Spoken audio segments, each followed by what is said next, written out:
Hozir juda ham kuchli o'qishga hamma intilyapti. Bolalarni har xil sohalarga berib tashlagan.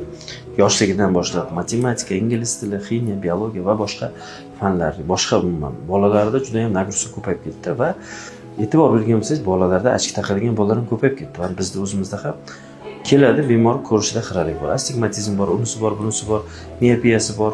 Ota-onasini ko'rsangiz, ota-onasi 100% ko'radi. Bobolarni ko'rsangiz, ulardan ham 100% ko'radi.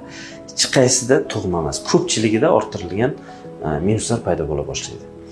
Asosiy sabablari bu постоянно nagruzka bilan bolani ishlatish, o'qitish. Soatlab tikilib o'tiradi, yaqinga, uzoqqa ko'rish xirlasha boshlaydi.